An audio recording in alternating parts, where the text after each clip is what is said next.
In this video, I have discussed about the questions from the Unit 3 of CSR JRF NEET paper. And Unit 3 is basically the fundamental processes, और simply आप इसे molecular genetics के तौर पर consider करते हो. And this is the first question, और ये question transcription के process से related है. A mutation in which one of the following sigma factors may be a possible cause for E. coli failing to adapt in response to thermal stress. ये questions E coli के respect में पूछा गया है. And in case of the E coli you will get the single type of the RNA polymerase. अगर आप eukaryotic system को consider करते हो तो यूकैरियोटिक ऑर्गेनिज के न्यूक्लियस में more than one types of the RNA polymerase present होता है. बट यहाँ कंडीशंस ई कोलाई के रिस्पेक्ट में मेंशन है, तो यहाँ आप एक सिंगल आरएनए पॉलीमरेज के प्रेजेंस को शो करते हो, और ये single RNA polymerase all the different types of the RNA के फॉर्मेशन के लिए रिस्पॉन्सिबल है. चाहे वो कोडिंग आरएनए हो, नॉन कोडिंग आरएनए हो, नॉन कोडिंग आरएनए में ट्रांसफर आरएनए हो, राइबोसोमल आरएनए हो, सबके फॉर्मेशंस के लिए एक सिंगल आरएनए पॉलीमरेज रिस्पॉन्सिबल. और आरएनए पॉलीमरेज का नेचर यहाँ मल्टीमेरिक होता है, मोर देन वन सब यूनिट से बना होता है. एंड सब यूनिट के तौर पर 2 alpha, 1 beta, 1 beta prime, 1 omega and 1 sigma के प्रेजेंस को शो करते हैं. It means total 6 polypeptides present है. बट अगर मैं टोटल डिफरेंट पॉलीपेप्टाइड्स की बात करूं तो 5 डिफरेंट पॉलीपेप्टाइड्स प्रेजेंट है. और यहाँ डिफरेंट सब यूनिट्स और डिफरेंट पॉलीपेप्टाइड्स के डिफरेंट रोल हैं. Alpha is responsible for the promoter recognition, but promoter recognition alpha का मेन रोल नहीं है. कुछ केसेज में अल्फा प्रोमोटर को रिकॉग्नाइज करने में रोल प्ले करता है. Otherwise alpha is mainly responsible for the regulation of transcription. Beta and beta prime catalytic centre के तौर पर रोल प्ले करता है. इट मीन्स फॉस्फोडाइस्टर बॉन्ड को कैटालाइज करने का काम बीटा और बीटा प्राइम परफॉर्म करता है. Omega assembly of multi subunit protein के लिए रिस्पॉन्सिबल है, क्योंकि RNA polymerase more than 1 subunits का बना है, तो इनकी असेंबली के प्रोसेस को गाइड करता है omega. And sigma is mainly responsible for the promoter recognition. And sigma के डिफरेंट टाइप्स रिपोर्टेड है. You will get the sigma 70 जो मोस्ट कॉमन सिग्मा फैक्टर के तौर पर हम लोग शो करते हैं, और 70 यहाँ मॉलिकुलर मास को रिप्रेजेंट कर रहा है, क्योंकि ये फैक्टर 70 किलो डाल्टन का बना है, इसलिए इसे सिग्मा 70 के तौर पर डिस्क्राइब किया गया. Sigma 32, sigma 54. तो इस तरह से आप सिग्मा फैक्टर के डिफरेंट टाइप्स को शो करते हो, और किसी आरएनए पॉलीमरेज में एक particular type of the sigma factor present होता है. तो नॉर्मली जब आप ई कोलाई के केस में आरएनए पॉलीमरेज को डिस्क्राइब करते हो या आरएनए पॉलीमरेज को मेंशन करते हो, तो मोस्ट कॉमन सिग्मा फैक्टर के तौर पर वहां सिग्मा 70 को आप कंसीडर करते हो. इसलिए in case of the E coli जब आप बाय डिफॉल्ट आरएनए पॉलीमरेज को मेंशन करते हो, तो आप ये मानकर चलते हो कि वहां 2 alpha, 1 beta, 1 beta prime, 1 omega और 1 सिग्मा 70 प्रेजेंट है. और सिग्मा 70 एक स्पेसिफिक प्रोमोटर को रिकॉग्नाइज करता है, और उस स्पेसिफिक प्रोमोटर में जब आप कंसेंसस सीक्वेंस को शो करते हो, तो एक कंसेंसस सीक्वेंसेस के तौर पर -10 बॉक्स और सेकेंड कंसेंसस सीक्वेंसेस के तौर पर -35 बॉक्स को रिकॉग्नाइज करता है. तो सिग्मा 70 उस पर्टिकुलर प्रोमोटर को रिकॉग्नाइज कर रहा है जहां 2 कंसेंसस सीक्वेंसेस सेंटर्ड होता है -10th पोजीशन पर और -35 पोजीशन पर, जिसे आप -10 बॉक्स और -35 बॉक्स के तौर पर डिस्क्राइब करते हो, और -10 बॉक्स को आप प्रिवनो बॉक्स मेंशन करते हो. बट अगर मैं सिग्मा 32 या सिग्मा 54 कंसीडर करता हूँ, तो इनके प्रोमोटर डिफरेंट होंगे, और प्रोमोटर में जो प्रेजेंट कंसेंसस सीक्वेंसेस हैं उनका लोकेशन डिफरेंट होगा, उनके सीक्वेंस का नेचर डिफरेंट होगा, और ये डिफरेंट प्रोमोटर जो डिफरेंट सिग्मा फैक्टर के द्वारा रिकॉग्नाइज हो रहा है वो डिफरेंट जीन्स के साथ एसोसिएटेड होता है, और वो different gene different functions perform करता है. उनमें से एक पर्टिकुलर जीन जो थर्मल स्ट्रेस वाले कंडीशंस में अपना एक्सप्रेशन शो करता है, उनके साथ जो प्रोमोटर एसोसिएटेड है, उस प्रोमोटर को रिकॉग्नाइज करने के लिए सिग्मा 70 रिस्पॉन्सिबल नहीं है, उस प्रोमोटर को रिकॉग्नाइज करने के लिए सिग्मा 32 रिस्पॉन्सिबल है. तो इस पर्टिकुलर क्वेश्चन का आंसर सिग्मा 32 होगा. और ये इंफॉर्मेशंस अगर आप डिटेल्स में रीड करना चाहते हो तो लाइफ साइंसेस पार्ट 2 के ट्रांसक्रिप्शंस वाले टॉपिक्स के अंदर ऑलरेडी मेंशन है. This question is related to DNA replication, और ये एक सिंपल क्वेश्चन है. इसमें डिफरेंट एंजाइम्स मेंशन है और आपको उनके रोल को सेलेक्ट करना है.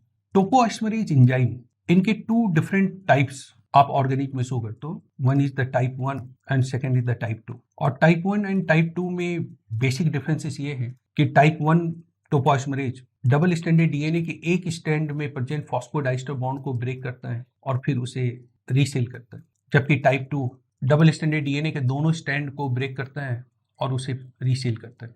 और टाइप 2 की एक्टिविटी एटीपी डिपेंडेंट होती है। आप जब भी टाइप 2 टोपोइसमरेज के इन्वॉल्वमेंट को शो करते हो तो वहाँ एटीपी डिपेंडेंट मैनर में आप फंक्शन को शो करते हो। Type 1 ATP dependent role play नहीं करता है, बट कुछ एक्सेप्शंस हैं, जैसे रिवर्स गायरेज, वो टाइप 1 टोपोइसमरेज को बिलोंग करता है, बट वहाँ एटीपी डिपेंडेंट मैनर में फंक्शन परफॉर्म होता है। तो DNA topoisomerase 1 and DNA topoisomerase 2 के अगर फंक्शंस को आइडेंटिफाई करना है तो DNA topoisomerase 1 is responsible for the breaking of phosphodiester bond in single strand of double stranded DNA, तो ऑप्शन 4 होगा। और DNA topoisomerase 2 double strand break and ligation के लिए रिस्पॉन्सिबल है। And DNA polymerase epsilon and DNA polymerase delta का यहाँ role find out करना है, but DNA polymerase epsilon and DNA polymerase delta का रोल पूरी तरह से डिफाइंड नहीं है। In different literature you will get the different information. कुछ लिटरेचर्स में डीएनए पॉलीमरेज अपसिलिन को लीडिंग स्ट्रैंड के फॉर्मेशन के लिए रिस्पॉन्सिबल माना गया है और डीएनए पॉलीमरेज डेल्टा को लैगिंग स्ट्रैंड के फॉर्मेशन के लिए रिस्पॉन्सिबल माना गया। और लैगिंग स्ट्रैंड के फॉर्मेशन का मतलब है कि ओकाजाकी फ्रेगमेंट्स का फॉर्मेशन। तो DNA polymerase epsilon is responsible for the formation of the leading strand and DNA polymerase delta is responsible for the lagging strand. कुछ रिसेंट लिटरेचर्स में इंफॉर्मेशंस डिफरेंटली मेंशन कि DNA polymerase epsilon is not solely responsible for the formation of the leading strand, बल्कि epsilon के साथ साथ delta भी leading strand के formation के लिए रिस्पॉन्सिबल है एंड लैगिंग स्ट्रैंड के फॉर्मेशन के लिए डेल्टा रिस्पॉन्सिबल है। तो यहाँ कंफ्यूजन है कि रिसेंटली कुछ लिटरेचर्स में ये मेंशन किया गया है कि epsilon is not solely responsible for the formation of the leading strand, बल्कि epsilon and delta combinedly leading strand के फॉर्मेशन के लिए रिस्पॉन्सिबल है। एंड कुछ लिटरेचर्स में मेंशन किया गया है कि the role of epsilon is not defined and leading strand and lagging strand दोनों के फॉर्मेशन के लिए डीएनए पॉलीमरेज डेल्टा रिस्पॉन्सिबल है। हालांकि इस क्वेश्चंस का आंसर जो एनटीए के द्वारा प्रोवाइड किया गया है वो ए है। That means DNA topoisomerase 1 is responsible for the single strand nicking, DNA topoisomerase 2 for double strand break and ligation, and polymerase upsilin for leading strand synthesis and polymerase delta for synthesis of the Okazaki fragment। But मेरे point of view से इस question का answer debatable है। आप confirm manner में इस बात को मेंशन नहीं कर सकते हो कि DNA polymerase epsilon is responsible for the whole leading strand synthesis. This question is related to the DNA recombination, और डीएनए रिकॉम्बिनेशन में आप दो कैटेगरीज स्टडी करते हो। One is the homologous recombination and second is the site specific recombination, and this is the case of the site specific recombination।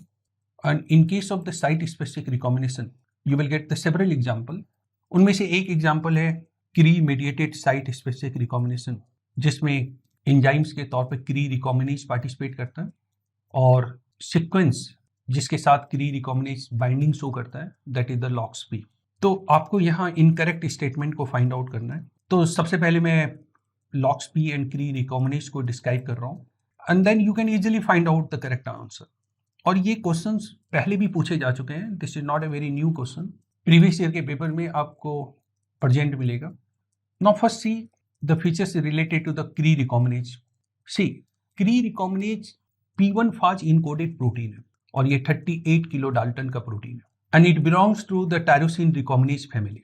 और इनकी properties, इनका action type 1b टोपोइसमरेज से सिमिलरिटी शो करता है। तो 3 इंपॉर्टेंट इंफॉर्मेशंस जो आप क्री रिकॉम्बिनेज के रिस्पेक्ट में शो करते हो। P1 फाज इनकोडेड प्रोटीन है, 38 किलो डाल्टन आप इसका मॉलिक्यूलर मास शो करते हो, टायरोसिन रिकॉम्बिनेज फैमिली को बिलोंग करता है और इसका mode of action similarity show करता है टाइप 1b टोपोइसमरेज से। और ये एंजाइम जिस सीक्वेंस से बाइंडिंग शो करता है that is the LOXP। Now see the features related to the LOXP।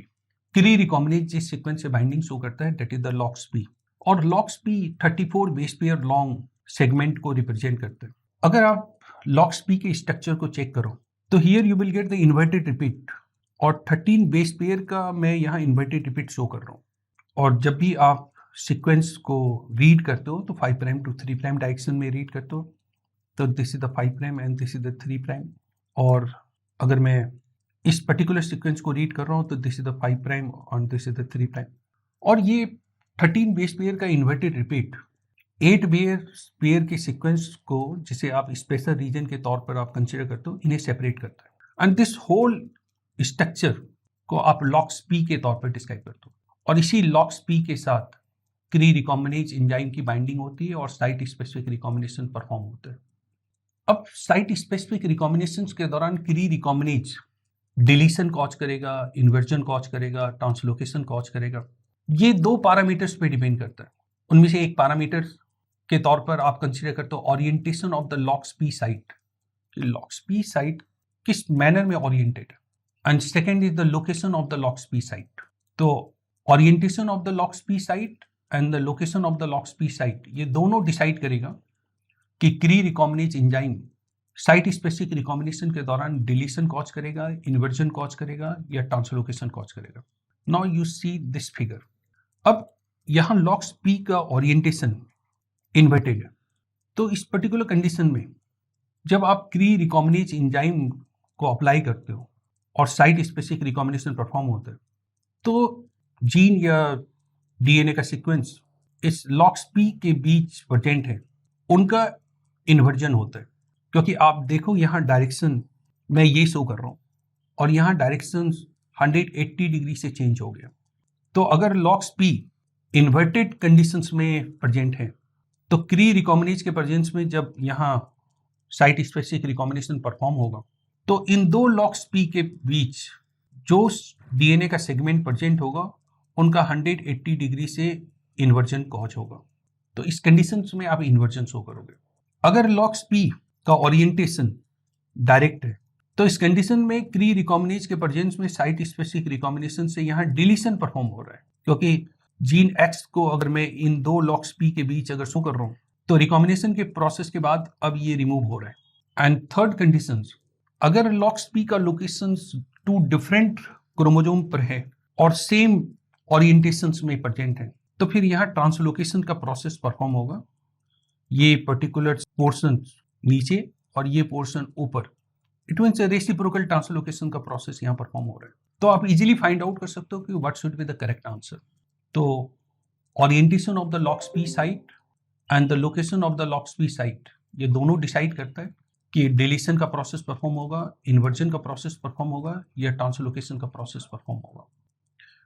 ये क्वेश्चन आरएनए पॉलीमरेज की एंटीबायोटिक से सेंसिटिविटी से रिलेटेड है। Which one of the following statement is not correct feature of E. coli RNA polymerase?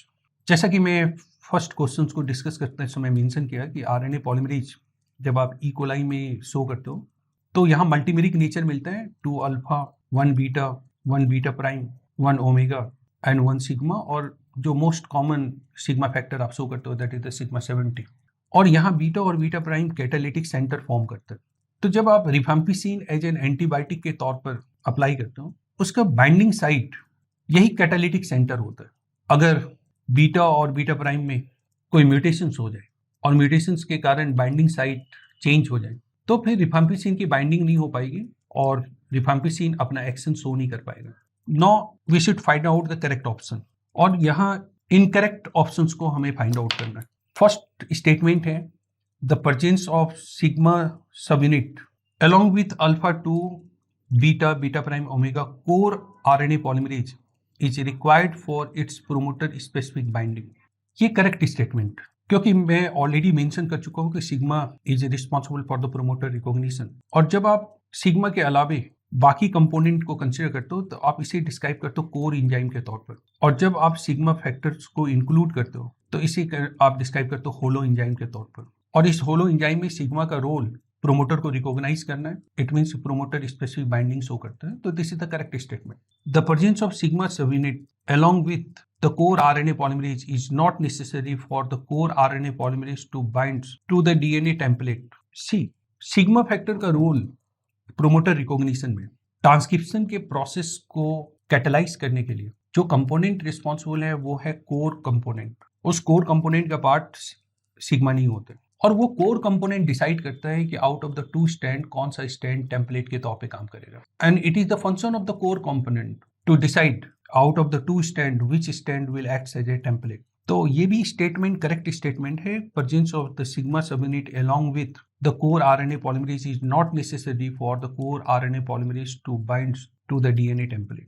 Mutation in beta subunit in its rifampicin resistance defining region confer rifampicin resistance phenotype. ये मैं already mention कर चुका हूँ कि beta subunit के साथ rifampicin की binding होती है. अगर उस बाइंडिंग साइट पर म्यूटेशन के कारण सर्टेन चेंजेस इंट्रोड्यूस होता है तो उस कंडीशन में फिर रिफाम्पिसिन की बाइंडिंग नहीं हो पाएगी और फिर आप वहाँ रिफाम्पिसिन रेजिस्टेंट कंडीशंस आप शो करोगे. Mutation in sigma subunit in its rifampicin resistance. देखो सिग्मा सबयूनिट रिफाम्पिसिन की बाइंडिंग के लिए रिस्पॉन्सिबल नहीं है. तो सिग्मा सबयूनिट के म्यूटेशन से रिफाम्पिसिन रेजिस्टेंस फिनोटाइप डेवलप नहीं हो सकता है. तो this is the incorrect statement और आपको इनकरेक्ट स्टेटमेंट फाइंड आउट करना है तो you can easily find out. This question is from gene regulation और ये ट्रिप्टोफान ऑपरेंट पर बेस्ड है. क्वेश्चन में ये मेंशन किया गया है a heterozygote of E coli was produced with following combination of mutation. But better है कि आप यहाँ हेटेरोजाइगोट की जगह मेंशन करो मीरोजाइगोट और पार्शियल डिप्लॉयड. हेटेरोजाइगोट भी करेक्ट है बट बेटर टर्मिनोलॉजी के तौर पर आप मीरोजाइगोट मेंशन कर सकते हो. और ये बहुत ही कॉमन क्वेश्चन है, सेवरल टाइम एग्जाम्स में पूछे गए हैं. तो इस क्वेश्चन के आंसर को फाइंड आउट करने के साथ साथ एक बेसिक फ्रेमवर्क ट्रिप्टोफान ऑपरेंट से रिलेटेड मैं यहाँ प्रेजेंट कर रहा हूँ. नॉसिब अगर आप ट्रिप्टोफान ऑपरेंट ई कोलाई में कंसिडर करते हो तो ये ऑपरेंट एक रिप्रेसेबल ऑपरेंट है. सेकेंड, यहाँ आप नेगेटिव रेगुलेशंस को कंसिडर करते हो क्योंकि इस रेगुलेशन के प्रोसेस में रिप्रेसर रोल प्ले करता है और अगर रिप्रेसर रोल प्ले करता है तो आप उसे नेगेटिव रेगुलेशन की कैटेगरीज में प्लेस करते हो. और यहाँ मैं ट्रिप्टोफान ऑपरेंट को शो किया हूँ. इस ट्रिप्टोफान ऑपरेंट के रेगुलेशन के लिए यहाँ मैं एक रेगुलेटरी जीन को शो किया हूँ जो रिप्रेसर के फॉर्मेशन के लिए रिस्पॉन्सिबल है और वो रिप्रेसर नेगेटिव रेगुलेशन परफॉर्म करता है. रिप्रेसर के बाइंडिंग के साइट को आप ऑपरेटर के तौर पर डिस्क्राइब करते हो तो यहाँ ऑपरेटर है जिससे एक्टिव रिप्रेसर अपनी बाइंडिंग शो करेगा. 5 स्ट्रक्चरल जीन्स को यहाँ शो किया गया ई, डी, सी, बी एंड ए. और इस ऑपरेंट के द्वारा एक पॉलीसिस्टोनिक मैसेंजर आने का फॉर्मेशन होता है. इस पॉलीसिस्टोनिक मैसेंजर आने की मदद से 5 डिफरेंट पॉलीपेप्टाइड्स का फॉर्मेशन होता है और ये 5 डिफरेंट पॉलीपेप्टाइड्स 3 डिफरेंट एंजाइम का फॉर्मेशन कॉज करता है और ये 3 डिफरेंट एंजाइम कॉरिस्मेट को ट्रिप्टोफान में कन्वर्ट करता है. तो कॉरिस्मेट यहाँ प्रीकर्सर के तौर पर आप कंसिडर करते हो और इसी कॉरिस्मेट से अल्टीमेटली ट्रिप्टोफान का फॉर्मेशन होता है. तो अगर मैं इस ऑपरेंट की एक्टिविटी को कंसिडर करूं तो जब ट्रिप्टोफान अब्सेंट होता है तो ये ऑपरेंट अपने एक्सप्रेशन को शो करता है क्योंकि अगर ट्रिप्टोफान अब्सेंट है तो फिर सेल को ट्रिप्टोफान के सिंथेसिस की रिक्वायरमेंट होगी और अगर ट्रिप्टोफान को सिंथेसाइज्ड होना है तो उस कंडीशंस में कॉरिस्मेट को ट्रिप्टोफान में कन्वर्ट करने के लिए डिफरेंट एंजाइम की रिक्वायरमेंट होगी. इट मीन्स कि ये जो ट्रिप्टोफान ऑपरेंट है इनका एक्सप्रेशन होगा, पॉलीपेप्टाइड बनेंगे, वो एंजाइम्स के तौर पर रोल प्ले करेगा और कॉरिस्मेट को ट्रिप्टोफान में कन्वर्ट करेगा. बट अगर ट्रिप्टोफान प्रेजेंट है तो फिर ट्रिप्टोफान की सिंथेसिस की आवश्यकता नहीं है क्योंकि ऑलरेडी अगर ट्रिप्टोफान प्रेजेंट है तो ट्रिप्टोफान को सिंथेसाइज करने के लिए जो ऑपरेंट रिस्पॉन्सिबल है उनके एक्सप्रेशन की रिक्वायरमेंट नहीं है. तो इस कंडीशन में ट्रिप्टोफान ऑपरेंट को ऑफ कंडीशंस में रहना होगा. तो अगर ट्रिप्टोफान एब्सेंट है तो इस कंडीशन में ये ऑपरेंट ऑन होगा. तो मैं इस कंडीशन को मेंशन कर रहा हूँ, if the tryptophan is absent तो ये ट्रिप्टोफान ऑपरेंट ऑन कंडीशन में होगा और जब ट्रिप्टोफान प्रेजेंट होगा तो उस कंडीशन में ये ऑफ कंडीशन में होगा. और मैं ऑलरेडी इस बात को मेंशन कर चुका हूँ कि यहाँ नेगेटिव रेगुलेशन परफॉर्म हो रहा है. तो नेगेटिव रेगुलेशन का मतलब है कि यहाँ रिप्रेसर रोल प्ले कर रहा है. तो जो रेगुलेटरी जीन यहाँ शो किया गया है इनके द्वारा रिप्रेसर का फॉर्मेशन हो रहा है और ये रिप्रेसर इनएक्टिव फॉर्म में सिंथेसाइज्ड होता है और जब ये इनएक्टिव फॉर्म में सिंथेसाइज्ड होगा तो ये ऑपरेटर से बाइंडिंग शो नहीं करेगा. अगर इसे ऑपरेटर से बाइंड करना है तो इसे एक्टिव फॉर्म में कन्वर्ट होना होगा और एक्टिव कंडीशंस में वो ऑपरेटर से बाइंडिंग शो करेगा. तो ये एक कॉमन इंफॉर्मेशन है कि आप इसे रिप्रेसेबल ऑपरेंट के तौर पर कंसिडर करते हो. It undergo for the process of negative regulation क्योंकि रिप्रेसर रोल प्ले कर रहा है. 5 स्ट्रक्चरल जीन्स हैं, उससे एक पॉलीसिस्टोनिक मैसेंजर आने का फॉर्मेशन होगा, उनसे 5 डिफरेंट पॉलीपेप्टाइड्स बनेंगे जो अल्टीमेटली 3 डिफरेंट एंजाइम्स के फॉर्मेशन को कॉज करेगा और वो 3 डिफरेंट एंजाइम कॉरिस्मेट को ट्रिप्टोफान में कन्वर्ट करेगा. अब अगर ट्रिप्टोफान नहीं है तो इस ऑपरेंट के एक्सप्रेशन की रिक्वायरमेंट है अगर ट्रिप्टोफान प्रेजेंट है तो इस ऑपरेंड के एक्सप्रेशन की रिक्वायरमेंट नहीं होगी। इट मीन्स ट्रिप्टोफान के एब्सेंस में ऑन और ट्रिप्टोफान के प्रेजेंस में ऑफ। और रेगुलेटरी जीन यहाँ रिप्रेसर का फॉर्मेशन कर रहा है, वो रिप्रेसर इनएक्टिव फॉर्म में बनता है, और जब वो इनएक्टिव फॉर्म में बनेगा तो वो ऑपरेटर से बाइंडिंग शो नहीं करेगा, लेकिन जब एक्टिव फॉर्म में कन्वर्ट होगा तो फिर ऑपरेटर से बाइंडिंग शो करेगा। अब जो क्वेश्चंस की जो डिमांड है उसको चेक करते हैं। इस क्वेश्चन में ये हेटेरोजाइगोट वाले कंडीशंस मेंशन किए गए, जिसमें आर रिप्रेसर को रिप्रेजेंट कर रहा है, ओ ऑपरेटर जिसमें आर रिप्रेसर के फॉर्मेशन के लिए रिस्पॉन्सिबल है, वो ऑपरेटर के तौर पर रोल प्ले कर रहा है, और ट्रिप्टोफान ई एंजाइम के फॉर्मेशन के लिए रिस्पॉन्सिबल है, जो अल्टीमेटली कोरिस्मेट को ट्रिप्टोफान में कन्वर्ट करता है। तो हमें देखना है कि इस मीरोजाइगोट सिचुएशन में ट्रिप्टोफान के प्रेजेंस और ट्रिप्टोफान के एब्सेंस में कंडीशंस क्या होगा। तो नॉसिक यहाँ जिन कंपोनेंट को मेंशन किया गया है उसके अलावा बाकी जितने भी कंपोनेंट हैं मैं उनको वाइल्ड टाइप कंडीशंस में कंसिडर करूंगा, क्योंकि जिन कंपोनेंट के बारे में इंफॉर्मेशन नहीं है मैं ये मान के चलूंगा कि वो वाइल्ड टाइप कंडीशन में। अब इस पर्टिकुलर ऑपरेंड की बात करते हैं, तो ये वाइल्ड टाइप कंडीशंस में मैं इसको कंसिडर कर रहा हूँ, क्योंकि मैं इस पर्टिकुलर ऑपरेंड को कंसिडर कर रहा हूँ, और यहाँ ऑपरेटर म्यूटेंट कंडीशन में है, मैं यहाँ नेगेटिव साइन यहाँ शो कर रहा हूँ, और ये वाइल्ड टाइप कंडीशंस में प्रेजेंट है, और बाकी को मैं वाइल्ड टाइप कंडीशंस में ही कंसिडर कर रहा हूँ, क्योंकि इनके बारे में इंफॉर्मेशन अगर नहीं दिया हुआ है तो मैं मान के चलूंगा कि ये सारे वाइल्ड टाइप कंडीशन में। और जो सेकेंड ऑपरेंड है, उस सेकेंड ऑपरेंड में जो रिप्रेसर के फॉर्मेशंस के लिए जीन है वो वाइल्ड टाइप कंडीशंस में है, ऑपरेटर यहाँ वाइल्ड टाइप कंडीशन में है, और इस पर्टिकुलर जीन को म्यूटेंट कंडीशन में शो किया गया, और बाकी को मैं अगेन वाइल्ड टाइप कंडीशन में कंसिडर कर रहा हूँ। अब हमें इस बात को चेक करना है कि ट्रिप्टोफान के प्रेजेंस और ट्रिप्टोफान के एब्सेंस में क्या होगा। तो सबसे पहले हम लोग चेक करते हैं कि ट्रिप्टोफान के प्रेजेंस में क्या होगा। तो सपोज ट्रिप्टोफान प्रेजेंट है तो इनके द्वारा और इनके द्वारा नॉर्मल रिप्रेसर का फॉर्मेशन होगा, क्योंकि ये वाइल्ड टाइप कंडीशन को शो कर रहा है, और इस रिप्रेसर के साथ ट्रिप्टोफान की अगर बाइंडिंग होती है तो मैं इनके साथ अगर ट्रिप्टोफान को अगर बाइंड कंडीशन में शो करता हूँ तो फिर ये रिप्रेसर इनएक्टिव से एक्टिव फॉर्म में कन्वर्ट हो जाएगा, तो मैं इसको अब एक्टिव फॉर्म में कंसीडर करूंगा। This is the active form, और ये एक्टिव फॉर्म में ऑपरेटर से बाइंडिंग शो करेगा, बट इस ऑपरेटर से तो बाइंडिंग शो नहीं कर सकता है क्योंकि यहाँ तो म्यूटेंट कंडीशन।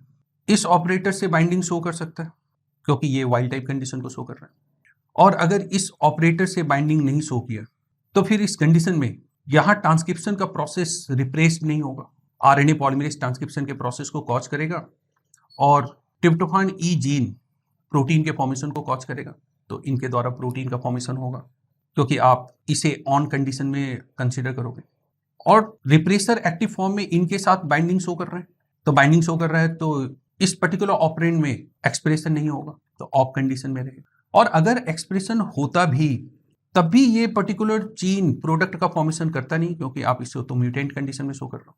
तो एक ऑपरेंड ऑन कंडीशन में है और एक ऑपरेंड ऑफ कंडीशन में, तो इसका मतलब है कि ओवरऑल आप यहाँ ऑन कंडीशन शो कर रहे हो, क्योंकि अगर दो में से एक भी अगर अपने प्रोडक्ट का फॉर्मेशन अगर कर रहा है तो आप उस कंडीशन में ऑन कंडीशंस मेंशन करोगे, तो यहाँ मैं ऑन कंडीशन शो कर रहा हूँ। अब मैं ट्रिप्टोफान के एब्सेंस में कंडीशंस को एनालाइज कर रहा हूँ। देखो, जब ट्रिप्टोफान नहीं है तो फिर ये रिप्रेसर एक्टिव फॉर्म में कन्वर्ट नहीं हो पाएगा, यहाँ आप एक्टिव कंडीशन नहीं शो करोगे, इनएक्टिव कंडीशन शो करोगे। अगर इनएक्टिव कंडीशन है तो ऑपरेटर से बाइंडिंग नहीं होगी, इसे मैं इनएक्टिव कंडीशन में शो कर रहा हूँ, तो इस कंडीशन में ऑपरेटर से बाइंडिंग नहीं होगी, न तो इस पर्टिकुलर ऑपरेटर से बाइंडिंग होगी न ही इस ऑपरेटर से बाइंडिंग होगी, क्योंकि इस ऑपरेटर से तो बाइंडिंग नहीं होगी और इस ऑपरेटर से तो बाइंडिंग कर भी नहीं सकता। इस कंडीशन में ये जो ऑपरेंड मैं कंसिडर कर रहा हूँ यहाँ ऑन कंडीशंस होगा और यहाँ भी ऑन कंडीशंस होगा। जब ऑन कंडीशंस होगा तो इनके द्वारा तो प्रोडक्ट बनेगा नहीं, इनके द्वारा प्रोडक्ट बनेगा, तो ओवरऑल इस पर्टिकुलर कंडीशन में भी प्रोटीन ई का फॉर्मेशन हो रहा है, तो आप इसे भी ऑन कंडीशन में शो कर रहे हो। तो ट्रिप्टोफान के प्रेजेंस में भी ऑन रहेगा और ट्रिप्टोफान के एब्सेंस में भी ऑन रहेगा अगर मैं मीरोजाइगोट में ये कंडीशंस अगर कंसिडर करता हूँ। तो अब आंसर हम लोग चेक करते हैं कि आंसर क्या होना चाहिए। Synthesise tryptophan irrespective of the tryptophan status in the medium, this is the correct option, क्योंकि ट्रिप्टोफान प्रेजेंट हो एब्सेंट हो दोनों कंडीशन में यहाँ ट्रिप्टोफान का फॉर्मेशन कंटिन्यू रहेगा। देखो, इस क्वेश्चन में दो इन्फॉर्मेशन रेप्लिकेशन से रिलेटेड पूछे गए। एक तो रेप्लिकेशन का नेचर यूनिडायरेक्शनल है या बायडायरेक्शनल है, और दूसरा कि रेप्लिकेशन के दौरान जब ओकाजाकी फ्रेगमेंट्स का फॉर्मेशन होता है तो कौन सा फ्रेगमेंट सबसे पहले बनेगा और कौन सा फ्रेगमेंट सबसे लास्ट में बनेगा। इस क्वेश्चन का आंसर फाइंड आउट करने से पहले मैं इस बात को हाईलाइट कर रहा हूँ कि यूनिडायरेक्शनल और बायडायरेक्शनल रेप्लिकेशन के प्रोसेस में डिफरेंसेस आप कहाँ शो कर। इस फिगर में ओ को ऑरिजिन ऑफ रेप्लिकेशन के तौर पर यहाँ शो किया गया है। देखो, सबसे पहले जो डायग्राम यहाँ शो किया गया है, ये डायग्राम सही मायने में यूनिडायरेक्शनल डीएनए रेप्लिकेशन के प्रोसेस को रिप्रेजेंट नहीं कर, क्योंकि अगर यहाँ ओरिजिन ऑफ रेप्लिकेशन है तो ओरिजिन ऑफ रेप्लिकेशन के एक पर्टिकुलर साइड यहाँ रेप्लिकेशन का प्रोसेस परफॉर्म होगा, और ये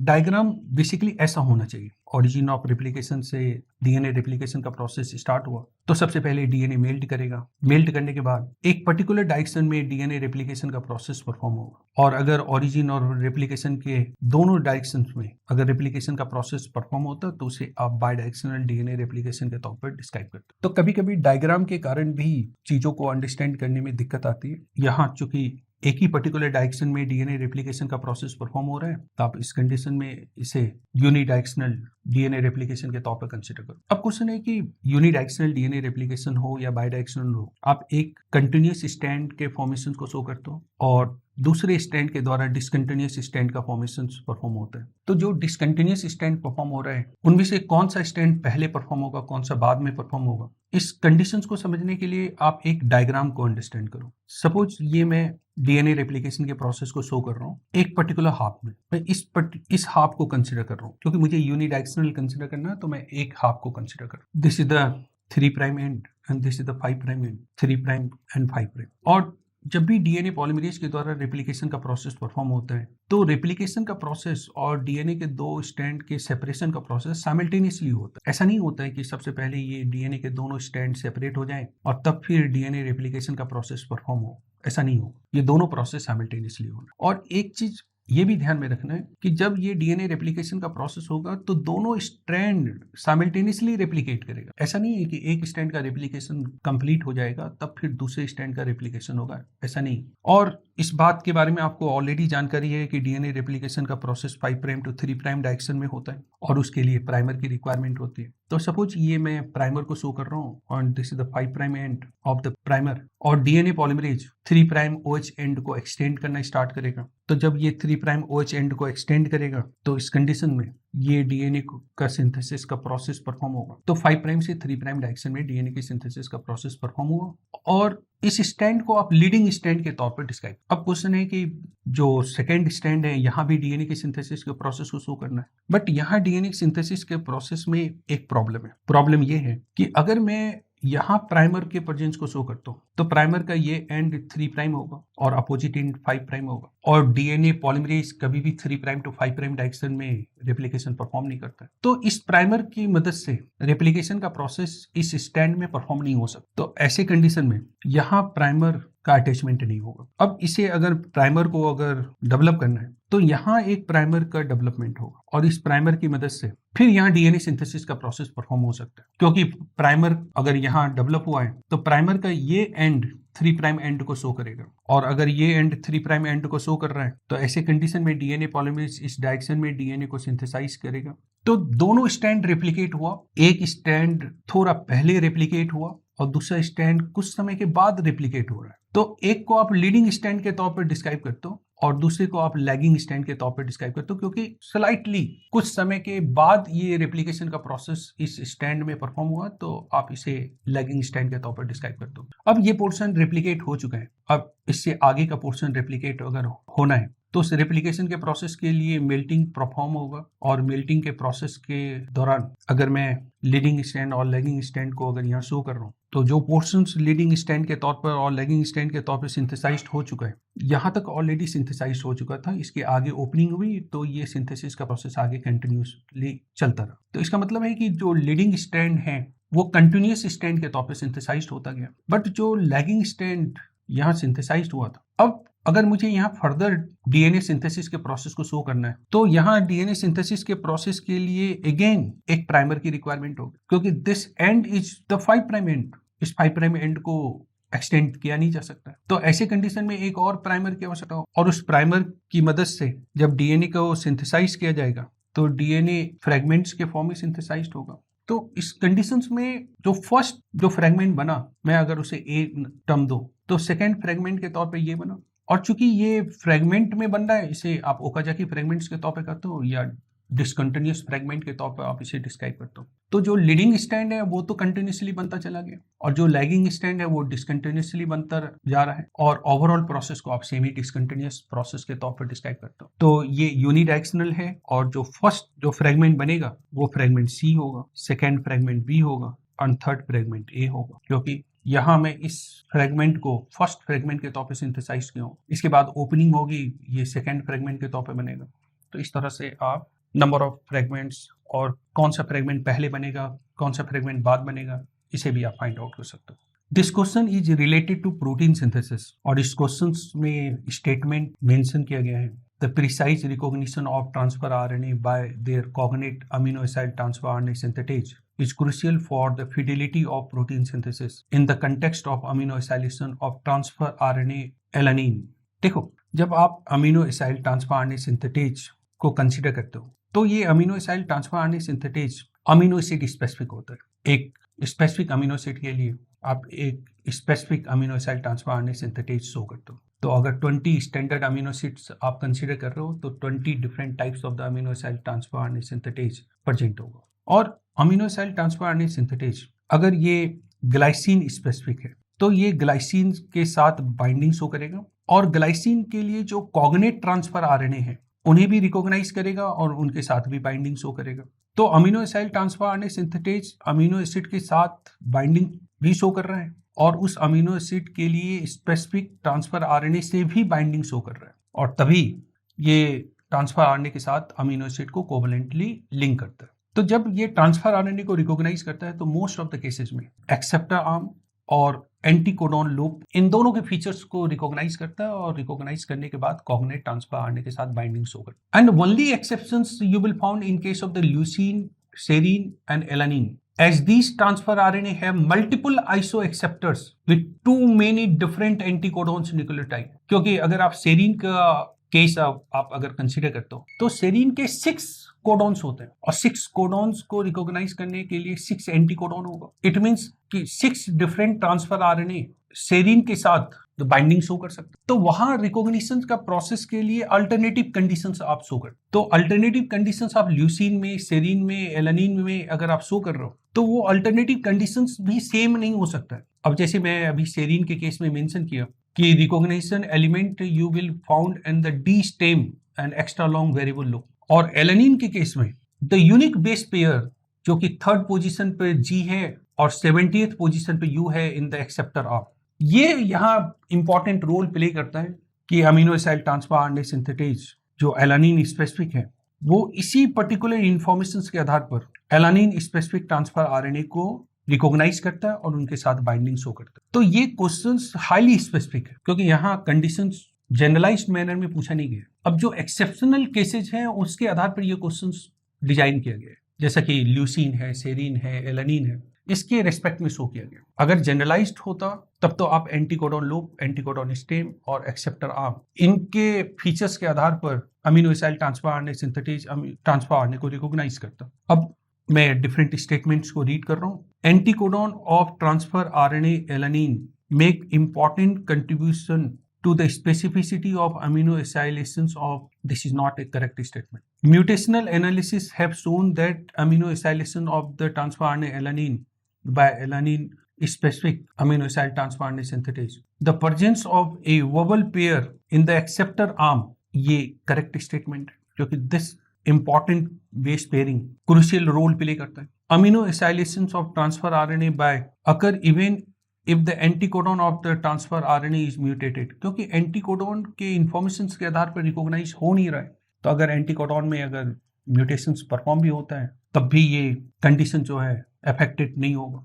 ए microhelix lacking a clover leaf structure and harboring only the acceptor stem structure of the specifically amino acylated by the cell। देखो यहाँ इंफॉर्मेशंस काफी डीप में दिया गया है, तो बेटर ये होगा कि जो स्टेटमेंट इनकरेक्ट स्टेटमेंट के तौर पर दिया गया आप उसे जो है चूज करो and this statement is incorrect. But मैं इस कंडीशंस को फिर से मेंशन कर रहा हूँ कि but most of the transfer RNA के केस में ये कंडीशंस नहीं है। कुछ स्पेसिफिक अमीनो एसिड के लिए ट्रांसफर आरएनए है जहाँ अमीनो एसिड को कोड करने के लिए बहुत सारे कोडॉन्स हैं। ऐसे कंडीशन में ट्रांसफर आरएनए में several different types of the anticodon होंगे, तो वहाँ amino acid transfer RNA synthetase anticodon की मदद से रिकॉग्नाइज नहीं करते हैं, बल्कि किसी अदर पैरामीटर्स के आधार पर रिकॉग्निशन परफॉर्म करते हैं।